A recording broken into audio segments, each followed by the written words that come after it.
আগ্রাসনে ধ্বংসস্তূপে পরিণত রাফা, গাজায় বোমাবর্ষণে নিহত বহু মানুষ, পাল্টা রকেট হামলা হামাসের। ফিলিস্তিনিদের সমর্থনে আজ বিশ্বজুড়ে ধর্মঘটের ডাক।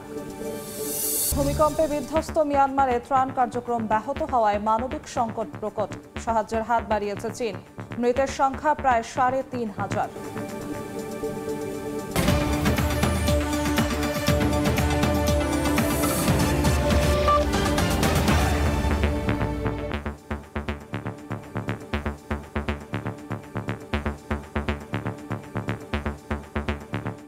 আন্তর্জাতিক সময়ের সঙ্গে আছি আমি জিন্নাতারা যশোয়া।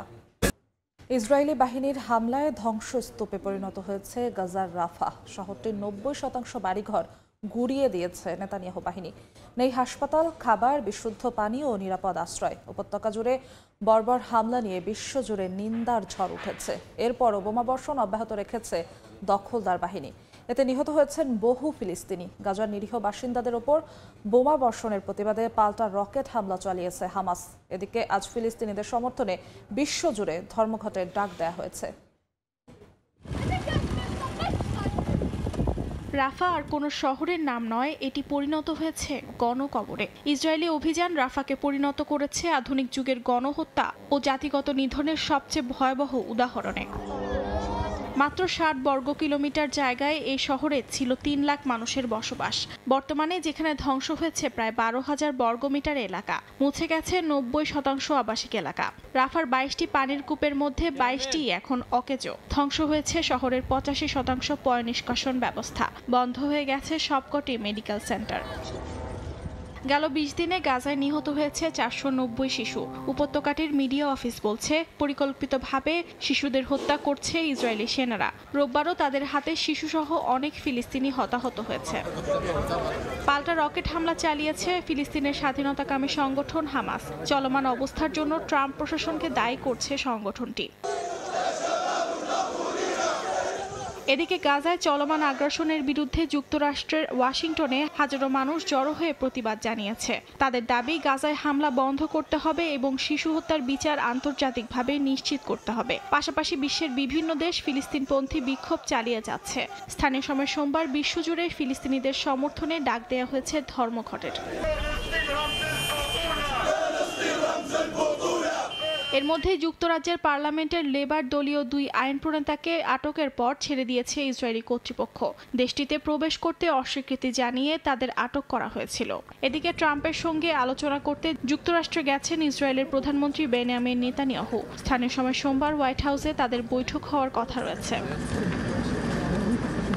অর্জিতা শেহজিন, সময় সংবাদ। ইয়েমেনের রাজধানী সানায় মার্কিন বিমান হামলায় নিহত হয়েছেন অন্তত ৪ জন। রোববার সানার একটি বাড়িতে চালানো হামলায় আহত হয়েছেন ২০ জনের বেশি, যাদের মধ্যে রয়েছেন নারী ও শিশু। পাশাপাশি সানার পশ্চিমে আল আসওয়াদ এলাকাতেও ৩টি বিমান হামলা চালায় যুক্তরাষ্ট্র। গাজায় ইসরায়েলি আগ্রাসনের প্রতিবাদে ফিলিস্তিনিদের প্রতি সংহতি জানিয়ে লোহিত সাগরে একের পর এক হামলা চালিয়ে আসছে হাউথিরা। এরই প্রতিশোধে ইয়েমেনে হামলা চালাচ্ছে যুক্তরাষ্ট্র।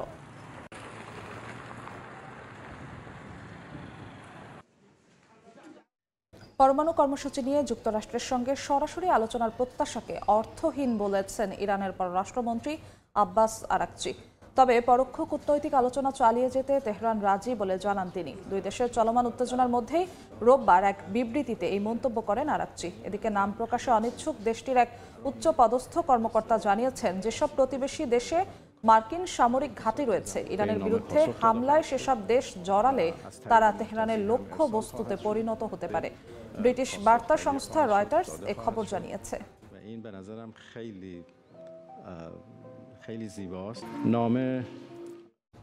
রাশিয়ার হামলায় আবারও কেঁপে উঠেছে ইউক্রেনের রাজধানী কিয়েভ। দক্ষিণাঞ্চলের বিভিন্ন এলাকায় একযোগে চালানো হয়েছে ক্ষেপণাস্ত্র হামলা। এতে ক্ষতিগ্রস্ত হয় বেসরকারি অবকাঠামো, হতাহত হন অনেকে। অপরদিকে খনিজ সম্পদ নিয়ে যুক্তরাষ্ট্রের সঙ্গে চুক্তির তথ্য ফাঁসকারীদের খুঁজে বের করতে লাই ডিটেক্টর টেস্টের নির্দেশ দিয়েছেন ইউক্রেনের প্রেসিডেন্ট ভলোদিমির জেলেনস্কি।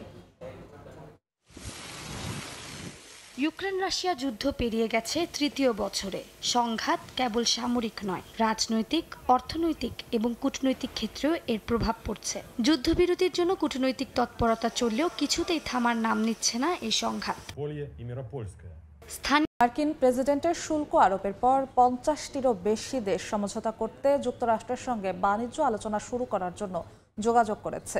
রোববার এক সাক্ষাৎকারে ট্রাম্পের শীর্ষ অর্থনৈতিক উপদেষ্টা কেভিন হ্যাসেট এই তথ্য জানিয়েছেন। তিনি বলেন, ট্রাম্পের শুল্ক আরোপ অর্থ বাজারে ধস নামানোর জন্য বা যুক্তরাষ্ট্রের ফেডারেল রিজার্ভের ওপর সুদের হার কমানোর চাপ সৃষ্টির কৌশল নয়। তিনি স্পষ্ট করে বলেন, যুক্তরাষ্ট্রের কেন্দ্রীয় ব্যাংকের ওপর কোনো রাজনৈতিক চাপ থাকবে না। এমনকি কেভিন হ্যাসেট দাবি করেন, শুল্কের কারণে গ্রাহকদের উপর বড় ধরনের প্রভাব পড়বে না।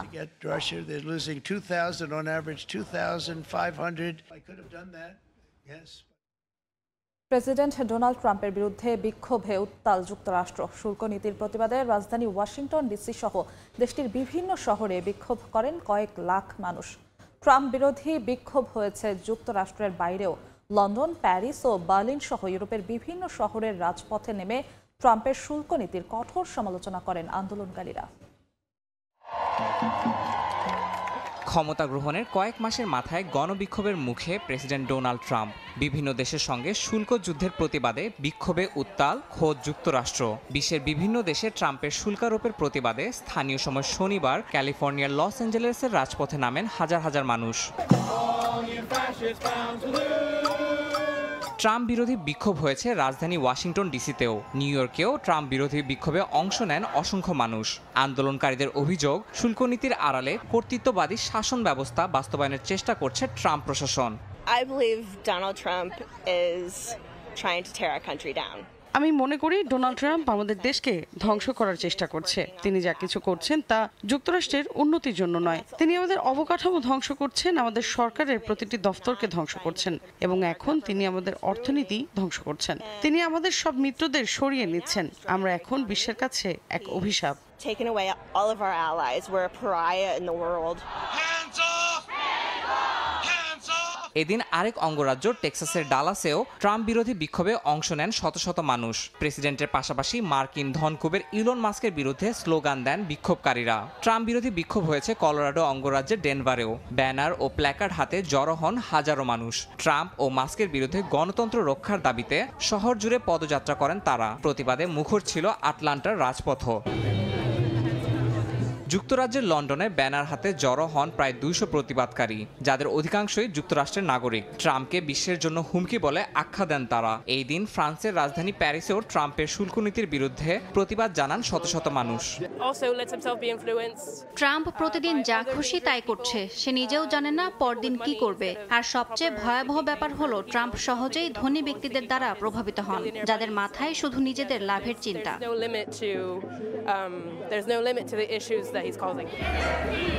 জার্মানির রাজধানী বার্লিন ও ফ্রাঙ্কফুর্টের রাস্তায় ট্রাম্প ও ইলন মাস্কের বিরুদ্ধে বিক্ষোভে অংশ নেন শত শত মানুষ। আন্দোলনের অংশ হিসেবে তারা যুক্তরাষ্ট্রে গণতন্ত্র পুনরুদ্ধারের দাবি জানান। আন্দোলনকারীদের ভাষ্য, যুক্তরাষ্ট্রের বর্তমান পরিস্থিতি 1930-এর দশকের জার্মানির মতোই ভয়ঙ্কর রূপ নিচ্ছে। বিশ্বজুড়ে যখন সহনশীল বাণিজ্য নীতির প্রয়োজন, তখন যুক্তরাষ্ট্রের একতরফা শুল্ক আরোপ নতুন বিভাজনের সূত্র হয়ে দাঁড়াচ্ছে বলে মনে করছেন বিশ্লেষকরা। ট্রাম্পের এই নীতির প্রতিবাদ তাই শুধু রাজনৈতিক নয়, বরং এক বৈশ্বিক প্রতিরোধের রূপ নিতে পারে বলে শঙ্কা প্রকাশ করেন তারা। ইয়াসিন মোহাম্মদ জিসান, সময় সংবাদ। মার্কিন প্রেসিডেন্ট ডোনাল্ড ট্রাম্পের শুল্ক নীতিকে ঘিরে সমালোচকদের মধ্যে চলছে চুলচেরা বিশ্লেষণ। ট্রাম্পের এই স্বেচ্ছাচারী শুল্ক আরোপকে 1930 সালের স্মুথ হাউলি শুল্ক আইনের সঙ্গে তুলনা করছেন তারা। একই সঙ্গে তাদের আশঙ্কা, আবারও যুক্তরাষ্ট্রে নেমে আসতে চলেছে মহামন্দা। সময় 1929 থেকে 1941 সাল। বেকারত্ব, দুর্ভিক্ষ ও দারিদ্র্য গ্রাস করে তৎকালীন যুক্তরাষ্ট্রকে। দেশের বাসিন্দাদের অভাবের এই করাল গ্রাস থেকে বাঁচাতে তৎপর হয়ে ওঠে নীতি নির্ধারকেরা। এরই পরিপ্রেক্ষিতে স্মুথ হাউলি শুল্ক আইন নামের নতুন একটি শুল্ক নীতি পাশ করা হয় যুক্তরাষ্ট্রে, যা অনুযায়ী প্রাথমিকভাবে কৃষি পণ্য আমদানিতে শুল্ক আরোপ করলেও দ্রুত অন্যান্য পণ্যের উপরও সেই শুল্ক আরোপ হয়। উদ্দেশ্য, মার্কিন উৎপাদন শিল্পকে শক্তিশালী করে একে বিলুপ্তির হাত থেকে রক্ষা করা। তবে পরিণতি হয় একেবারেই উল্টো। স্মুথ হাউলির প্রতিবেশীকে ভিক্ষুক বানিয়ে নিজে বড়লোক হওয়ারই পায়তারা ব্যর্থ হয়ে যায়। দেশীয় উৎপাদন খাতের উন্নতি তো দূরে থাক, বহির্বিশ্বের পাল্টা শুল্কারোপে জর্জরিত হয়ে পড়ে মার্কিন অর্থনীতি। দেশ জুড়ে নেমে আসে মারাত্মক অর্থনৈতিক বিপর্যয়। শেয়ার বাজারে দেখা যায় ব্যাপক দরপতন। ফিরে আসা যাক 2025 সালে। বাণিজ্যিক ভারসাম্য রক্ষার নামে বিশ্বব্যাপী সকল দেশের ওপর শুল্ক আরোপ করে চলেছেন মার্কিন প্রেসিডেন্ট ডোনাল্ড ট্রাম্প। বিশেষজ্ঞদের সতর্কবার্তা কিংবা বিশ্ব নেতাদের হুঁশিয়ারি কিছুই থামাতে পারছে না তাকে। ট্রাম্পের দাবি, এই শুল্ক আরোপের মাধ্যমেই যুক্তরাষ্ট্রের বাণিজ্যিক স্বাধীনতা অর্জন হবে। যদিও তার এই স্বেচ্ছাচারী পদক্ষেপকে 2030 সালের আইনেরই পুনরাবৃত্তি বলে মনে করছেন বিশ্লেষকরা। পূর্বসূরি রিপাবলিকান আইন প্রণেতাদের পদচিহ্ন অনুসরণ করতে গিয়ে এবার আগের চেয়েও ভয়ঙ্কর পরিণতি ডেকে আনতে যাচ্ছেন তিনি, এমন আশঙ্কাও প্রকাশ করছেন তারা। সাদিয়া তাসনিম, সময় সংবাদ। Thai Aluminium. The better is now the best. জার্মানির রাইন নদীতে পানির স্তর নেমে যাওয়ায় ব্যাহত হচ্ছে নৌ পরিবহন। জলবায়ু পরিবর্তনের প্রভাবে কৃষি, শিল্প আর পরিবহন খাতের উপর বাড়ছে চাপ। বিশেষজ্ঞরা বলছেন, এভাবে চলতে থাকলে শুধু পরিবহন নয়, অর্থনীতির ওপর পড়বে দীর্ঘমেয়াদী প্রভাব। এদিকে মে, জুন, জুলাইয়ে আরও তীব্র খরা দেখা দিতে পারে বলে সতর্ক করেছেন আবহাওয়াবিদরা। রাইন শুধু নদীপথ নয়, জার্মান শিল্পের রক্তনালী। এই নদীপথে পরিবাহিত হয় খাদ্যশস্য, খনিজ, কয়লা আর জ্বালানি পণ্য। সেই রাইন নদী আজ চরম সংকটে। টানা খরার প্রভাবে নদীর পানির স্তর নেমে গেছে বিপজ্জনক পর্যায়ে। ফলে নদীপথে পুরোপুরি মাল বোঝাই জাহাজ চলাচল করতে পারছে না। এতে বাড়ছে পরিবহন খরচ, ব্যাহত হচ্ছে শিল্পপণ্য পরিবহন। জার্মান আবহাওয়া বিজ্ঞানীরা বলছেন, রাইনের পানির স্তর যদি এভাবে নিচে নামতে থাকে তাহলে শিল্প উৎপাদনে বড় ধরনের প্রভাব পড়বে। এরই মধ্যে অর্থনীতিতে প্রভাব ফেলতে শুরু করেছে। এই পরিস্থিতি যদি চলতে থাকে তবে শিল্প ও পরিবহন ব্যবস্থাকে খাপ খাওয়াতে হবে, না হলে উৎপাদন কেন্দ্রীয় স্থান থেকে সরে যেতে পারে। বর্তমানে বন্দরগুলোতে একাধিক জাহাজে ভাগ করে পণ্য পাঠাতে হচ্ছে। এতে খরচ বেড়ে দাঁড়িয়েছে প্রতি টনে 46 ইউরো, যা আগের চেয়ে প্রায় 35% বেশি। এদিকে মে মাস থেকে তীব্র খরা দেখা দিতে পারে বলে আশঙ্কা আবহাওয়াবিদদের। জুন জুলাইয়ে পরিস্থিতি আরও ভয়াবহ রূপ নিতে পারে। এতে বনভূমিতে দাবানল এবং কৃষি খাতে ব্যাপক ক্ষতি হতে পারে বলে সতর্ক করেছেন তারা। রাইসা জান্নাত, সময় সংবাদ। আন্তর্জাতিক সময় আরও থাকছে। জার্মানির বন শহরে গোলাপি রঙের আভা, চেরি ফুলের সুবাসে ভরে গেছে ওল্ড টাউন এলাকা। রূপকথার মতো দৃশ্য দেখতে ভিড় জমাচ্ছেন হাজারো মানুষ। মতো জনসম্মুখে এসেছেন পোপ ফ্রান্সিস। 2 সপ্তাহ আগে পোপ ফ্রান্সিসের শারীরিক অবস্থার উন্নতি হলে হাসপাতাল ত্যাগ করেন তিনি। এরপর স্থানীয় সময় রোববার ভ্যাটিকান সিটির সেন্ট পিটার্স স্কোয়ারে হুইল চেয়ারে বসে ভক্তদের সামনে আসেন দীর্ঘদিন পর। এর আগে স্বাস্থ্যগত জটিলতার কারণে রোমের জেমেলি হাসপাতালে 1 মাসেরও বেশি সময় ধরে চিকিৎসাধীন ছিলেন পোপ। ট্রাম্প প্রশাসনের মেক আমেরিকা হেলদি অ্যাগেইন ক্যাম্পেইনের উদ্যোগে বিশেষভাবে প্রক্রিয়াজাত করা খাবারকে বড় লক্ষ্য হিসেবে চিহ্নিত করা হয়েছে। গবেষণায় এসব খাদ্যকে স্থূলতা, হৃদরোগ, ডিমেনশিয়া ও অকাল মৃত্যুর ঝুঁকি হিসেবে ধরা হয়। তবে খাদ্য উৎপাদনকারী প্রতিষ্ঠানগুলোর যুক্তি, এসব খাদ্য নিরাপদ ও সাশ্রয়ী। যুক্তরাষ্ট্রের 60% নাগরিকদের প্রতিদিনকার খাদ্য তালিকায় থাকে বিভিন্ন ধরনের প্রক্রিয়াজাত খাবার। সুস্বাস্থ্য নিশ্চিতের উদ্দেশ্যে এবার এসব খাবার সুষম খাদ্য তালিকা থেকে বাদ দেওয়ার লক্ষ্য নির্ধারণ করেছে ট্রাম্প প্রশাসন। দেশটির স্বাস্থ্যমন্ত্রী রবার্ট এফ কেনেডি জুনিয়র প্রক্রিয়াজাত খাবারগুলোকে দীর্ঘস্থায়ী নানা রোগের প্রধান কারণ বলে অভিহিত করেছেন। সিনেটে তিনি জানিয়েছেন, এ ধরনের খাবার শিশুদের জন্য বেশি ক্ষতিকর। তাই সাপ্লিমেন্টাল নিউট্রিশন অ্যাসিস্ট্যান্স নামের কেন্দ্রীয় কর্মসূচি থেকে খাবারগুলো বাদ দেওয়ার অঙ্গীকার করেন তিনি। বিভিন্ন গবেষণায় দেখা গেছে, স্থূলতা, ডায়াবেটিস, হৃদরোগ, ডিমেনশিয়া সহ অকাল মৃত্যুর ঝুঁকি বাড়ায় ফাস্ট ফুড। তবে বিশেষজ্ঞরা বলছেন, এসব গবেষণায় প্রক্রিয়াজাত খাদ্যের নেতিবাচক দিক উঠে এলেও ক্ষতির সরাসরি প্রমাণ পাওয়া যায়নি। আর উৎপাদনকারী প্রতিষ্ঠানের যুক্তি, এসব খাবার যেমন নিরাপদ তেমন সাশ্রয়ী। নাদিম মারজান, সময় সংবাদ। দেখছেন আন্তর্জাতিক সময়। চীনের চিংমিং উৎসব ঘিরে 4টি ভিন্ন প্রদেশে আয়োজন করা হয়েছে বর্ণিল সাংস্কৃতিক অনুষ্ঠান। হুনান, ঝেজিয়াং, ফুজিয়ান ও গুইঝৌ অঞ্চলে নিজ নিজ ঐতিহ্যকে ঘিরে পালন করা হয়েছে উৎসব। নাচে, গানে, লোকজ রীতিতে আর প্রযুক্তির ছোঁয়ায় উদযাপিত হয়েছে 1000 বছরের পুরনো এই পূর্বপুরুষদের স্মরণ দিবস। হাজার বছরের পুরানো ঐতিহ্য আর পূর্বপুরুষদের প্রতি শ্রদ্ধা জানিয়ে পালিত হয় চীনের চিংমিং উৎসব। চীনের লোক চেতনা আর সুরের স্পর্শে মুখরিত হয়ে ওঠে প্রদেশগুলো। রঙিন পোশাকে গলায় প্রজন্ম থেকে প্রজন্মে বয়ে চলা সুরে মেতে ওঠেন তারা। 2006 সালে এই সঙ্গীতানুষ্ঠান স্থানীয় অমূর্ত সাংস্কৃতিক ঐতিহ্য হিসেবে স্বীকৃতি পায়। তারপর থেকেই নতুন পরিবেশনা যোগ হয়েছে প্রতি বছরের উৎসবে। যতক্ষণ এই গানের সুর কেউ মনে রাখবে ততক্ষণ আমাদের সংস্কৃতিও বেঁচে থাকবে। চিংমিং উৎসব উপলক্ষে ঝেজিয়াং প্রদেশের দেচিং কাউন্টিতে অনুষ্ঠিত হয় silkworm flower temple fair. এটি একটি পুরানো ঐতিহ্য যেখানে রেশম চাষের জন্য কৃষকরা প্রার্থনা করেন।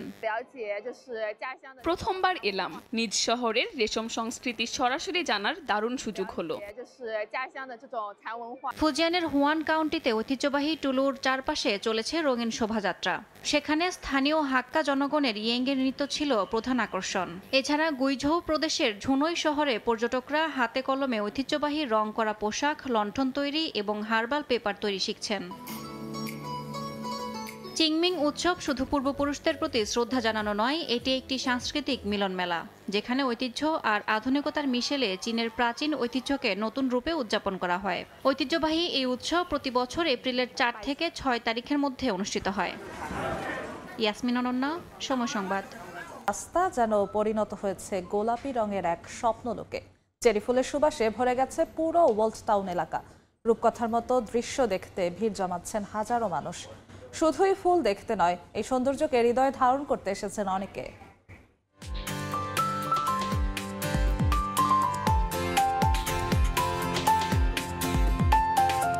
জার্মানির পশ্চিমাঞ্চলের বোন শহরের ওল্ড টাউনের আকাশ যেন এখন ফুলে ফুলে ঢাকা। রাস্তার দুই ধারে থাকা প্রায় 300টি চেরি গাছ ফুলে ভরে উঠেছে, আর সেই ফুলের ছায়ায় হাঁটছেন হাজারো দর্শনার্থী। রোববার দিনভর 20 ডিগ্রি সেলসিয়াস তাপমাত্রার উষ্ণ আবহাওয়া আরও প্রাণবন্ত করে তুলেছে এই গোলাপি উৎসবকে। সেই সঙ্গে চেরি ফুলের সুবাসে ভরে গেছে পুরো শহর।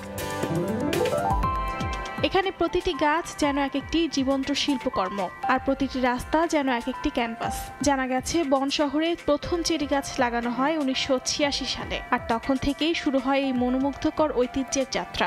এই ফুল দেখার জন্য শুধু জার্মানরাই নয়, পাশের দেশগুলো থেকেও আসেন অনেক পর্যটক। 2 সপ্তাহ ব্যাপী এই ফ্লাওয়ার শো দেখতে প্রতি বছর হাজার হাজার মানুষ ভিড় করেন এই শহরে। এই সৌন্দর্য কেবল চোখে নয়, গেঁথে যায় হৃদয়ে। চেরি ব্লসমের এই রূপ যেন আমাদের মনে করিয়ে দেয় সৌন্দর্য ক্ষণস্থায়ী হলেও তার স্মৃতি চিরকালীন। অর্জিতা শেহজিন, সময় সংবাদ। আন্তর্জাতিক সময় শীর্ষ সংবাদ জানিয়ে দিচ্ছি আরেকবার। ইসরায়েলি আগ্রাসনে ধ্বংসস্তূপে পরিণত রাফাহ, গাজায় বোমা বর্ষণে নিহত বহু মানুষ, পাল্টা রকেট হামলা হামাসের। ফিলিস্তিনিদের সমর্থনে আজ বিশ্বজুড়ে ধর্মঘটের ডাক। ইয়েমেনে মার্কিন বিমান হামলায় 4 জনের প্রাণহানি, আহত অন্তত 20। পরমাণু কর্মসূচি নিয়ে যুক্তরাষ্ট্রের সঙ্গে সরাসরি আলোচনার প্রস্তাবকে অর্থহীন বলল ইরান।